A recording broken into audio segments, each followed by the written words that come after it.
ओडिशा माटी तले 20 टन सुना राज्यर माटी तले व्यापक सुना भंडार ठाब करा जाइछे। Geological survey of India Odisha माटी तले सुना थिबा स्पष्ट करियोछे। सेगुड़िकर सन्धान एवं विभिन्न पर्यायर रही। एक आकलन अनुसार राज्य में 10 रु 20 टन पर्यंत सुना रही।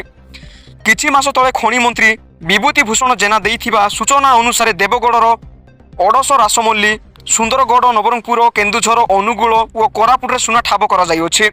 मयूरभंज मालकानगिरी संबलपुर और बौद्ध जिले में सुना अन्वेषण जारी रही। खूब शीघ्र सुना खनि नीलाम करने को राज्य सरकार चाहते से प्रारंभिक उद्यम आरंभ करा जाइछे।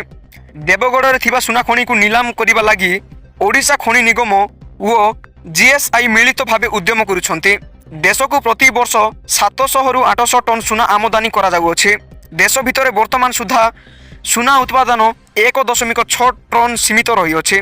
जदि ओडिशार सन्धान करा जाइथिबा सुना खनि गुड़ी को शीघ्र नीलाम करी उत्तेजनक्षम करा जिवो तेबे सुना आमदानी बाबद हेउथिबा वैदेशिक मुद्रा खर्च को अनेकांश रखा जाई परिबो बोली कुहा जाइछि।